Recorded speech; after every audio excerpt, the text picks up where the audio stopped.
सरबत खालसा की ओर से श्री अकाल तख्त के नियुक्त कार्यकारी जत्थेदार ध्यान सिंह मंड ने आज पटियाला में एक बैठक बुलाई है।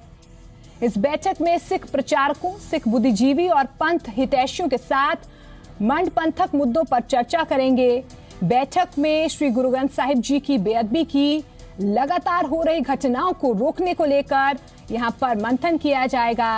इसके अलावा पंथक मर्यादा और सिख धर्म के दूसरे अहम विषयों पर भी यहां पर चर्चा होगी।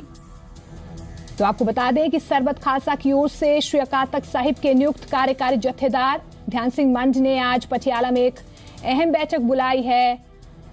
सिख धर्म के मुद्दों पर यहां पर चर्चा की जाएगी। इसके साथ साथ बेअदबी की लगातार जो घटनाएं बढ़ रही हैं उनको रोकने को लेकर यहां पर मंथन किया जाएगा।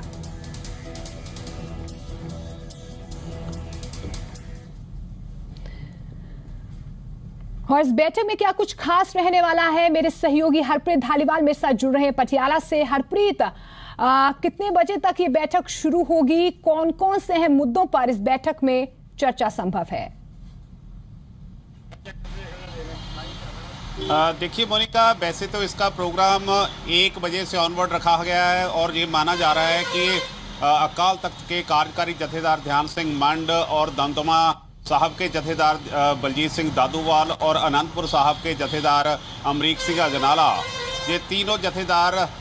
1 से 2 बजे और 2 बजे से ऑनवर्ड्स पटियाला के पास पड़ते कस्बा सनौर के गुरुद्वारा अकालगढ़ में यहाँ पे सिख विद्वानों से, बुद्धिजीवियों से और जो ग्रंथी साहबान हैं, आप जानते हो मोनिका कि सिख धर्म में ग्रंथी की पोस्ट बड़ी मानी जाती है। तो सभी लोगों को मिलके क्या क्या समस्याएं आ रही हैं और कैसे कैसे गुरु ग्रंथ साहब की बेअदबियां पिछले समय में हुई है उनको रोकने के लिए ये सभी विचार विमर्श इस मीटिंग में की जाएगी।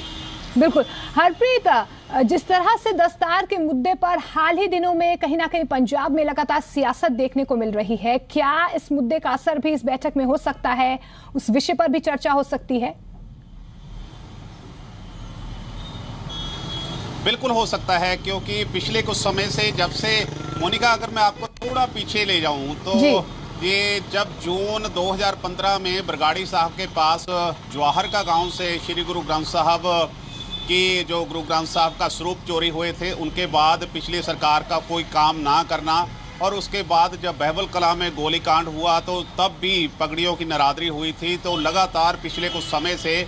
सिख नौजवान और सिखों की पगड़ियों की नरादरी हो रही है। तो उसके चलते एक माहौल सा बन गया था, जिससे चलते अकाल तख्त के जत्थेदार जो दूसरे जत्थेदार जिनको कहीं ना कहीं ये माना जाता है कि ये प्रकाश सिंह बादल या अकाली दल की जेब से निकलते हैं, तो उन पर से लोगों का भरोसा कहीं ना कहीं कम होता गया। तो ये जो मुतवाजी जत्थेदार हैं जो सरबत खालसा में चुने गए थे, सिख कौम कहीं ना कहीं इन पर विश्वास करती है, जिसके चलते जो इन्होंने यहाँ पर आज मीटिंग रखी है तो उसमें सभी मामलों पर विचार हो सकता है। उसमें दस्तार की बेअदबी पर भी हो सकता है और इस पर जो सियासत हो रही है उस पर भी चर्चा हो सकती है। बिल्कुल, और जिस तरह से लगातार इस मुद्दे पर सियासत हो रही है और कई तरह के प्रोपेगेंडा भी हमने पिछले दिनों देखे हैं कि पंजाब में पनप रहे हैं, क्या उन मुद्दों पर भी यहाँ पर विस्तार से बातचीत की जा सकती है कि धर्म को लेकर किस तरह से प्रचार प्रसार करना है, लोगों को किस तरह से जागरूक करना है?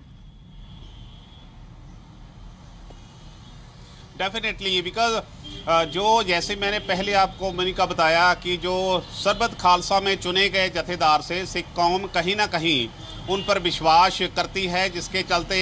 ज़्यादातर सिख जो किसी पार्टी खासतौर से अकाली दल से नहीं जुड़े हैं, तो वो लोग कहीं ना कहीं ये समझते हैं कि पंजाब में जो पहले जत्थेदार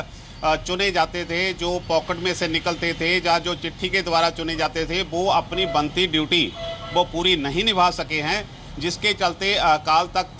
के जत्थेदार को आप जानते हो कि पिछले 2 सालों से जब भी कहीं पब्लिक प्लेस पर जाना होता था तो वो उस पब्लिक प्लेस पर जाने से ही बचते थे। तो बहुत सारे मुद्दे हो गए इस मीटिंग में जिसमें चर्चा हो सकती है, खासतौर पर जो पिछले घटनाक्रम हुए, जो अब तक श्री गुरु ग्रंथ साहब की बेअदबियां हुई और उनका कोई हल तक ना निकलना।